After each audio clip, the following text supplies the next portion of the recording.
ಶಿಡ್ಲಘಟ್ಟದ ಪೌರಾಯುಕ್ತೆಗೆ ಧಮಕಿ ಹಾಕಿದ ಚಪ್ಪಲಿ ರಾಜೀವನಿಗೆ ಜೈಲೇ ಗತಿಯಾಗಿದೆ. 13 ದಿನ ತಲೆಮರೆಸಿಕೊಂಡಿದ್ದವ ನಿನ್ನೆ ಪೊಲೀಸರ ಕೈಗೆ ಸಿಕ್ತಿದ್ದಂತೆ ಇವತ್ತು ಜೈಲು ಸೇರಿದ್ದಾನೆ.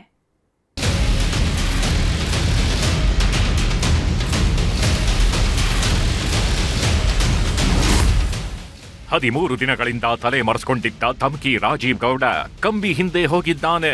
ಶಿಡ್ಲಘಟ್ಟ ಕೋರ್ಟ್ ರಾಜೀವ್ ಗೌಡನಿಗೆ 14 ದಿನ ನ್ಯಾಯಾಂಗ ಬಂಧನಕ್ಕೆ ಒಪ್ಪಿಸಿದೆ. ಪೌರಾಯುಕ್ತೆಗೆ ಫೋನ್ನಲ್ಲದೆ ಪ್ರತಾಪ ತೋರಿಸಿ ಅವಾಚ್ಯ ಪದಗಳನ್ನ ಬಳಸಿ ಧಮಕಿ ಹಾಕಿದ್ದ. ದೂರು ದಾಖಲಾಗ್ತಿದ್ದಂತೆ ಚಿಕ್ಕಬಳ್ಳಾಪುರದಿಂದ ಬೆಂಗಳೂರಿಗೆ, ಬೆಂಗಳೂರಿನಿಂದ ಮಂಗಳೂರಿಗೆ, ಮಂಗಳೂರಿನಿಂದ ಕೇರಳದ ಮಲ್ಲಪುರಂಗೆ ಹೋಗಿ ರಾಜೀವ್ ಗೌಡ ತಲೆ ಮರೆಸಿಕೊಂಡಿದ್ದ. ಆದ್ರೆ ಪೊಲೀಸರ ಟೆಕ್ನಾಲಜಿ ಆಟದ ಮುಂದೆ ರಾಜೀವನ ಕಳ್ಳಾಟ ಹೆಚ್ಚು ದಿನ ನಡೆಯಲಿಲ್ಲ. ನಿನ್ನೆ ಸಂಜೆ ಕೇರಳದ ಮಲ್ಲಾಪುರಂನಲ್ಲಿ ಬಂಧಿಸಿದ ಪೊಲೀಸರು ಮಧ್ಯರಾತ್ರಿನೇ ಚಿಕ್ಕಬಳ್ಳಾಪುರಕ್ಕೆ ಕರ್ಕೊಂಡು ಬಂದ್ರು. ಗೆಸ್ಟ್ ಹೌಸ್ನಲ್ಲಿ ರೆಸ್ಟ್ ಮಾಡಿಸಿ ಆಮೇಲೆ ಜಿಲ್ಲಾಸ್ಪತ್ರೆಗೆ ಕರ್ಕೊಂಡು ಬಂದು ಮೆಡಿಕಲ್ ಚೆಕಪ್ ಮಾಡಿಸಿ ಕೋರ್ಟ್ಗೆ ಕರ್ಕೊಂಡು ಬಂದ್ರು. ವಾದ ಪ್ರತಿವಾದ ಆಲಿಸಿದ ನ್ಯಾಯಾಧೀಶೆ ಸುಕನ್ಯಾ ಅವರ ಪೀಠ 14 ದಿನ ನ್ಯಾಯಾಂಗ ಬಂಧನಕ್ಕೆ ಒಪ್ಪಿಸಿದೆ.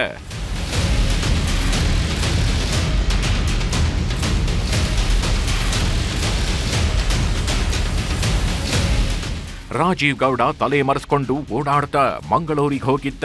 ಮಂಗಳೂರಲ್ಲಿ ರಾಜೀವನ ಡಿಯರ್ ಫ್ರೆಂಡ್ ಮೈಕಲ್ ಅನ್ನೋನು ಆರೋಪಿಗೆ ಆಶ್ರಯ ಕೊಟ್ಟ ಕೇಸ್ನಲ್ಲಿ ಪೊಲೀಸರು ಬಂಧಿಸಿ ಕರ್ಕೊಂಡು ಬಂದು ಕೋರ್ಟ್ಗೆ ಹಾಜರುಪಡಿಸಿದ್ರು. ಮೊದಲು ರಾಜೀವನ ಪರ ವಕೀಲ ವಿವೇಕ್ ಸುಬ್ಬಾರೆಡ್ಡಿ ವಾದ ಮಂಡಿಸಿದ್ರು. BNS 132 ಅಡಿ ಕೇಸ್ ಹಾಕಿದ್ದಾರೆ. ಇದು ಮಾತ್ರ ಜಾಮೀನು ರಹಿತ ಕೇಸ್. ಉಳಿದ ಸೆಕ್ಷನ್ಗಳೆಲ್ಲ ಬೇಲೆಬಲ್ ಕೇಸ್. ಆರೋಪಿ ಫೋನ್ನಲ್ಲಷ್ಟೇ ಮಾತನಾಡಿದ್ದಾರೆ. ದೈಹಿಕವಾಗಿ ಹೋಗಿ ಎಲ್ಲೂ ನಿಂದಿಸಿಲ್ಲ. BNS ಸೆಕ್ಷನ್ 74-79 ಇತ್ತೀಚೆಗೆ ಹಾಕಿದ್ದಾರೆ. BNS ಸೆಕ್ಷನ್ 74-79 ಅಡಿ ಬಂಧಿಸಿದ್ರೂ ಅಷ್ಟೇ ಶಿಕ್ಷೆ 7 ವರ್ಷಕ್ಕಿಂತ ಕಡಿಮೆ. ಹೀಗಾಗಿ ಬೇಲ್ ನೀಡಿ.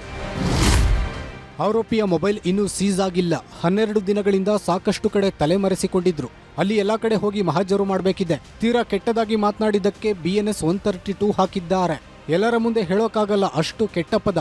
ಆಡಿಯೋ ದಾಖಲೆ ಕೊಟ್ಟಿದ್ದೀವಿ, ನ್ಯಾಯಾಧೀಶರು ಕೇಳಬೇಕು. ಆಮೇಲೆ ಆರೋಪಿಯನ್ನ ಪೊಲೀಸ್ ಕಸ್ಟಡಿಗೆ ನೀಡಬೇಕು. ದೂರು ಕೊಟ್ಟ ಮೇಲೆ ಸಂಧಾನ ಕೂಡ ಆಗಿದೆ. ಆರೋಪಿ ಈಗಾಗಲೇ ಕ್ಷಮೆನೂ ಕೇಳಿದ್ದಾರೆ. ಆದರೂ ಉದ್ದೇಶಪೂರ್ವಕವಾಗಿ ದೂರು ನೀಡಿದ್ದಾರೆ. ರಾಜಕೀಯ ಒತ್ತಡ ಇಲ್ಲಿ ಕೆಲಸ ಮಾಡಿದೆ ಅಷ್ಟೇ. ಜೈಲಿಗೆ ಹಾಕಬೇಕು ಅಂತಾನೆ ದೂರು ಕೊಡಿಸಿದ್ದಾರೆ. ಕೋರ್ಟ್ ಯಾವುದೇ ಕಂಡೀಷನ್ ಹಾಕಿದ್ರೂ ಓಕೆ, ದಯವಿಟ್ಟು ಇದೆಲ್ಲ ನೋಡಿ ಜಾಮೀನು ಕೊಡಿ. ಹೀಗೆ ವಾದ ಪ್ರತಿವಾದ ಕೇಳಿದ ನ್ಯಾಯಾಧೀಶೆ ಸುಕನ್ಯಾ ಅವರ ಪೀಠ ಆದೇಶವನ್ನ 1 ಗಂಟೆ ಕಾಯ್ದಿರಿಸಿತ್ತು. ರಾಜೀವ್ ಗೌಡ ಹಾಕಿದ್ದ ಧಮಕಿ ಆಡಿಯೋ ದಾಖಲೆಗಳನ್ನ ನೋಡಿದ ಮೇಲೆ ರಾಜೀವನನ್ನ 14 ದಿನ ನ್ಯಾಯಾಂಗ ಬಂಧನಕ್ಕೆ ಒಪ್ಪಿಸಿದ್ರು. ಇನ್ನೊಂದ್ ಕಡೆ ರಾಜೀವನಿಗೆ ಆಶ್ರಯ ಕೊಟ್ಟಿದ್ದ ಆರೋಪಿ ಮೈಕಲ್ಗೆ ಷರತ್ತುಬದ್ಧ ಜಾಮೀನು ಮಂಜೂರು ಮಾಡಿದ್ರು. ಸದ್ಯಕ್ಕೆ ರಾಜೀವನನ್ನ ಚಿಂತಾಮಣಿ ಕಾರಾಗೃಹಕ್ಕೆ ಶಿಫ್ಟ್ ಮಾಡಲಾಗಿದೆ.